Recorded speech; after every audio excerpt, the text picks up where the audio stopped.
Kita akan buka bersama dalam kitab Ayub pasal 42 ayat 7 sampai ayat yang ke-14.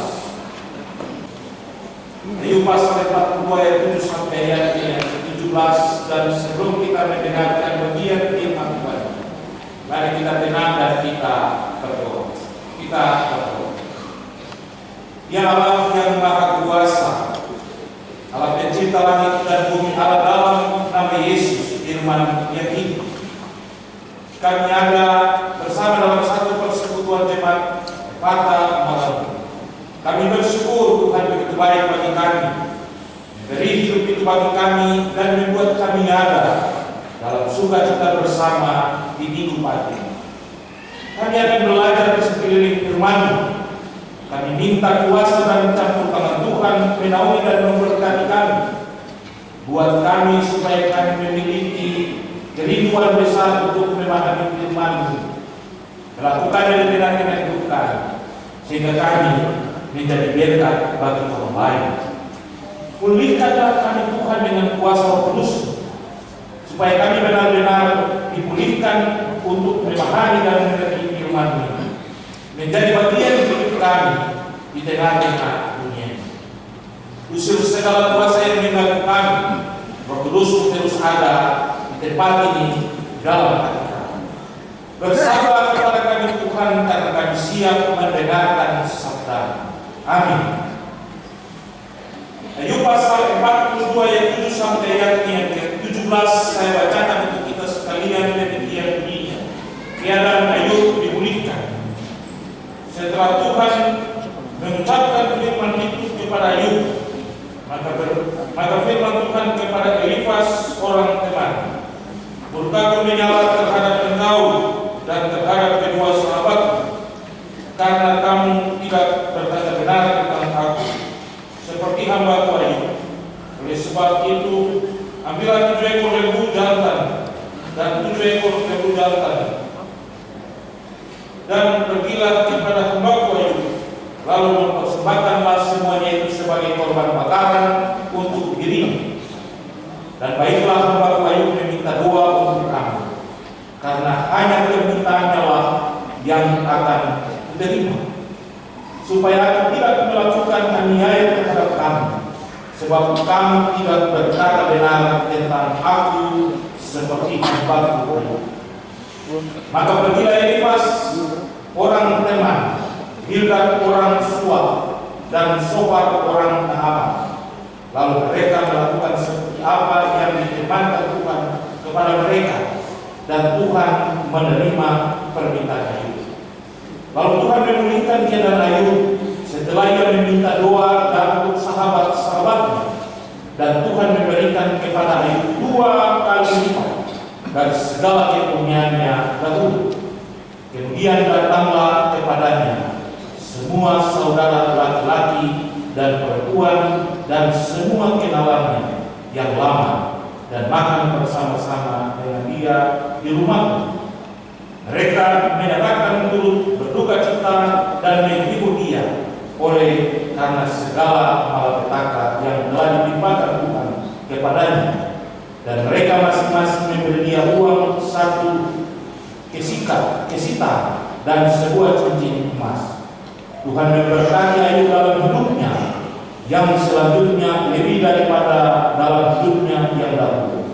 Ia mendapat 14.000 ekor kambing domba dan 6.000 unta, 1.000 pasang lembu, dan 1.000 ekor keledai betina.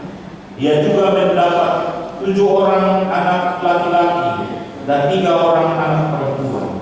Dan anak perempuan yang pertama diberi nama Yemima, yang kedua Kesia, dan yang ketiga Keren Hapuk.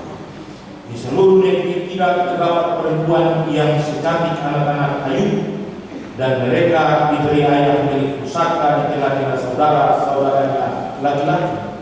Sesudah itu Ayub masih hidup 140 tahun lamanya. Dia melihat anak-anaknya dan cucu-cucunya sampai keturunan yang keempat. Maka matilah Ayub tua dan lanjut umur. Demikian firman Tuhan, dan berbahagia kita semua yang mendengarnya.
yang menciptakan, yang menciptakan Tuhan. Shalom. Hari ini kita membaca bagian firman Tuhan Ayub pasal 42 ayat 7 sampai ayatnya yang ke-17. Dan dari bagian ini kita akan ada dalam catatan tema hidup yang dipulihkan. Tapi Bapak Ibu perlu diketahui bahwa kitab Ayub berdasarkan nama tokoh yang dikisahkan menjadi tokoh utama dalam kitab ini adalah Ayub sendiri, di mana nama Ayub berasal dari bahasa Ibrani Yob atau Yobe, yang berarti musuhan, yang diterjemahkan dalam Septuaginta adalah Yob, yang berarti di manakah Bapak. Di mana dari makna kitab Ayub ini jelas. Di sini kita melihat bahwa kitab Ayub merupakan sebuah mada hikmat yang dikisahkan dalam dua jenis, yaitu di satu sisi sebagai puisi, tetapi di satu sisi juga sebagai sastra yang mengisahkan tentang penderitaan Ayub sebagai sosok yang kaya raya, tapi memiliki hati yang tulus hati, memiliki sikap yang saleh, dan terus ada menyerahkan segala kehidupan dan perjalanan hidupnya hanya kepada Tuhan. Menarik sekali dalam bacaan ini peristiwa yang dialami oleh Ayub, dari Allah bersama iblis mulai merencanakan menguji ketaatan dan kesetiaan Ayub, sampai pada akhirnya teman-teman dan semua orang yang menjadi bagian hidupnya pergi meninggalkan dia, dan Tuhan pun memulihkan dia, dan dia ada pada situasi dan suasana yang begitu luar biasa dari akhir kisah dan cerita. Bapak Ibu yang diberkati Tuhan, dalam bacaan ini ayat 4 pasal 42 ayat 1 sampai ayatnya yang ke-17 ada 3 hal penting yang sangat menuntut kita untuk tahu dan memahami bagian. Yang pertama ayat 7 sampai ayat yang ke-9, kemudian ayat 10 sampai ayat yang ke-15, dan terakhir ayat 16 dan ayatnya yang ke-17. Mari kita sama-sama memahami bagian. Ayat 7 sampai ayat yang ke-11 mengisahkan bagaimana ayat ini memperlihatkan dengan jelas kepada kita Allah membenarkan Ayub ketika Ayub merendahkan diri di hadapan Allah dan mengaku apa yang terjadi pada dirinya. Ia tidak pernah menganggap bahwa dia benar, tapi dengan kerendahan hati ia mengakui bahwa dia salah. Dan hal itulah yang membuat Tuhan memandang dan melihat tentang ketulusan hati dan kerendahan hati Ayub. Oleh sebab itu dalam bagian ini dikatakan ketika Tuhan memandang Ayub dengan ketulusannya, yang menegur Elifas dan sahabat-sahabat, di mana Tuhan mau menunjukkan dan mau memperlihatkan kemahakuasaannya bahwa Dia ada dan Dia menentukan segala sesuatu yang terjadi di tengah-tengah kehidupan setiap orang. Apa yang dibenarkan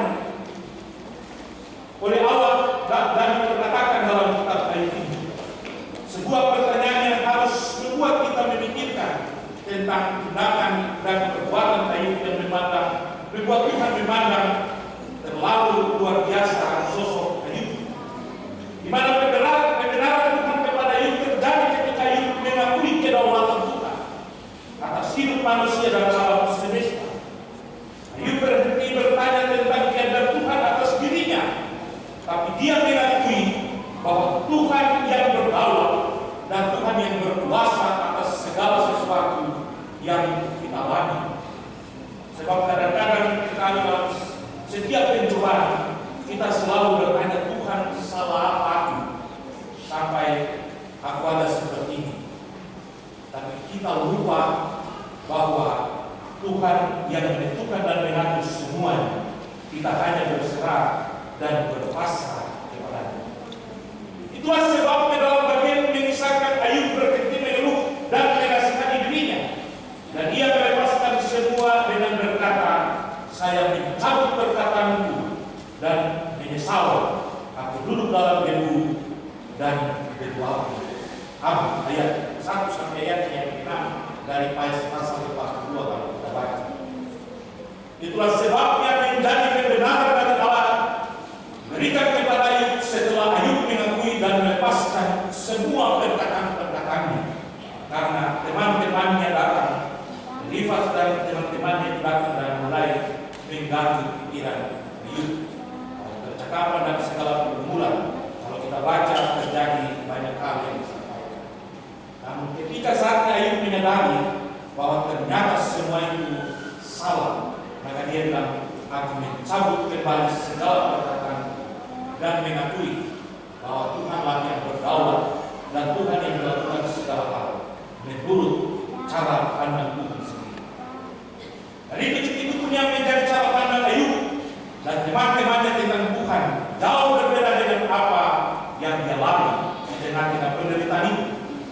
Itulah sebabnya kalau kita baca desakan-desakan teman-teman Ayub terhadap dirinya, dan pada akhirnya dia mengalami sebuah situasi yang lain.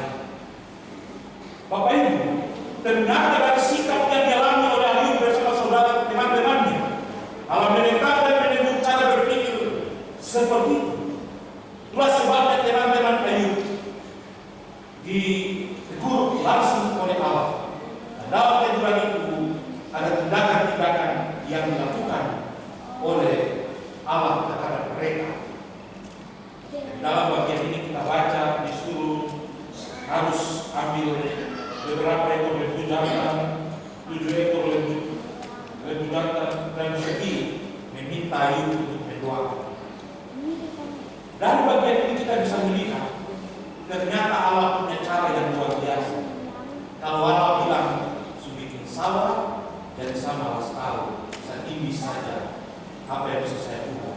Tapi Tuhan bilang berarti minta doa dari Ayub, karena cuma dia satu-satunya orang yang memberikan jalan keluar. Dalam kehidupan sehari-hari kita kadang-kadang melihat sosok-sosok tersendiri sebagai sosok yang luar biasa dalam kehidupan kita. Pak Pendeta, saya punya harapan cuma ada pada pendeta, karena cuma pendeta yang berdoa dan saya rasa ada sukacita. Kalau yang lain tidak, itu bahaya.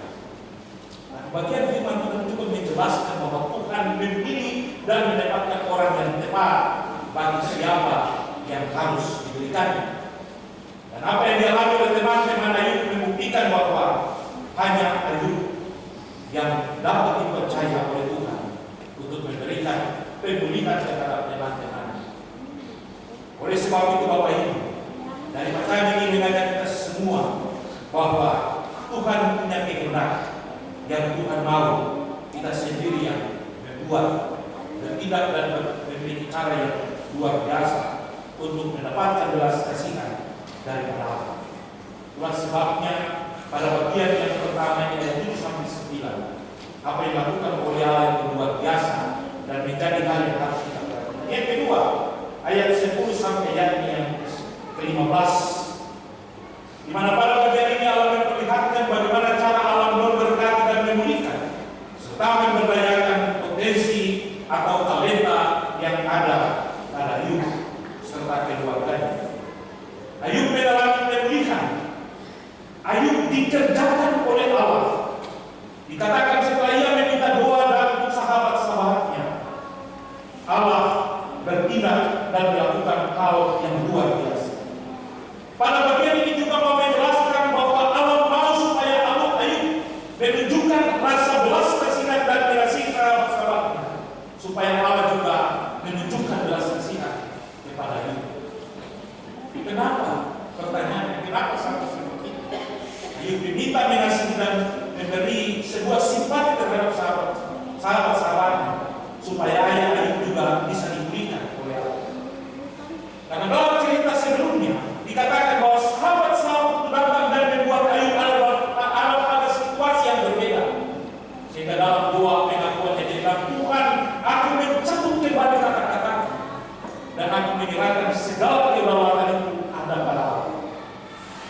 Ketika Tuhan mau Ayub melupakan apa yang dilakukan oleh sahabat-sahabatnya, bahwa mereka harus sadar dan membangun sebuah kebersamaan di tengah-tengah hidup mereka. Dan dari situlah Allah memulihkan Ayub. Tuhan punya cara yang luar biasa. Dan ketika Tuhan memulihkan Ayub, dikatakan dalam bagian ini, Tuhan buat Ayub itu begitu luar biasa. Dia punya anak, bahkan dikatakan anak laki-laki dan anak perempuan tidak ada yang menandingi kecantikan mereka. Kekayaannya yang tadinya dirubah oleh Allah 2 kali lipat, dan orang-orang yang meninggalkan dia, mereka pun datang bersama-sama untuk ada dalam sebuah syukuran makan minum bersama dengan dia. Tuhan memulihkan Ayub melebihi apa yang tidak pernah dipikirkan oleh Ayub. Sebab dalam situasi penderitaan yang luar biasa yang Ayub harapkan hanya sembuh dan mengalami sebuah kondisi hidup yang bisa dia jalani. Tapi Tuhan memulihkannya itu luar biasa. Ia kehilangan banyak harta, ia kehilangan istri dan anak-anaknya. Tapi kalau Tuhan pulihkan, maka semua itu berlipat kali-kali. Itulah sebabnya kalau kita baca dalam kitab Yakobus pasal 5 ayat 11, kita katakan orang yang berbahagia adalah seorang yang sabar, orang yang tekun. Kita tahu tentang ketekunan dan kesabaran Ayub, maka Tuhan mendapatkan apa yang menjadi pengharapan dan keinginan. Bapak Ibu yang diberkati Tuhan. Kemudian yang ketiga ayat 40, pasal 40 ayat 16 sampai 17. Ketika Tuhan memulihkan Ayub dan memberikan apa yang menjadi kebutuhan yang bisa ia nikmati dan ia rasakan di tengah-tengah hidup ini, belum cukup. Ternyata Tuhan memberi semangat dan hal yang lebih luar biasa lagi. Ternyata Tuhan memberi dia umur yang panjang. Ada perasaan sukacita yang luar biasa yang harus dirasakan dan dinikmati oleh Ayub. Karena dalam bagian dikatakan Tuhan mengizinkan Ayub melihat anak cucunya sampai keturunan yang keempat. Bukan luar biasa. Suara cucu berarti keturunan kedua. Kan anak keturunan pertama, cucu kedua, cece ketiga. Tapi ini keempat berarti cicit kan? Saya tahu. Kalau keturunan ini paling susah cara berapa ya sampai cicit. Kalau kita di Evata, kalau sudah cece berarti bahasa Sabone sudah lihat cece-cecenya. Luar biasa. Bukan karena sebuah proses hidup yang biasa, tapi bagaimana tindakan dan kedaulatan Allah dilihat sebagai hal yang sangat menyenangkan bagi setiap orang yang dipilih Allah untuk diberkati. Dan itu dilakukan oleh Allah terhadap Ayub. Dan semua itu terjadi bukan karena sebuah proses hidup yang biasa. Ayub mengalami proses hidup yang panjang, luar biasa dan sulit. Dan pada akhirnya Tuhan memulihkan dia, baru Tuhan menetapkan apa yang harus Tuhan tetapkan. Bapak Ibu yang diberkati Tuhan, dalam bacaan ini pesan firman Tuhan itu kita semua, bahwa ternyata kita semua perlu dipulihkan. Sebab dipulihkan berarti diperbaiki, dipulihkan berarti dilayakan, dipulihkan berarti dibuat sedemikian rupa untuk mendapatkan sesuatu hal yang luar biasa di tengah-tengah hidup ini. Kalau kita pulihkan berarti kita mendapatkan sesuatu hal yang lain, seperti kata-kata Paulus, kemarin kurang bagus, hari ini yang paling bagus, besok berarti luar biasa bagus. Dan itu yang dilakukan oleh Allah terhadap kita. Kemarin dia hebat, tapi orang memandang dia rendah ketika dia lucu. Lalu Tuhan membuat dia luar biasa hebat. Karena itu kedaulatan. Kita perlu dipulihkan oleh Tuhan. Dan untuk dipulihkan oleh Tuhan, tergantung kepada kita sendiri. Kita harus meninggalkan ego kita. Kita harus meninggalkan perasaan kita yang melihat sesuatu hal dari sudut pandang kita yang tidak pernah diinginkan oleh Allah. Berubah supaya sudut pandang kita menjadi hal yang diinginkan oleh Allah. Kita jangan ikut kemauan kita sendiri, sebab kemauan kita sendiri itulah yang kadang-kadang menghancurkan.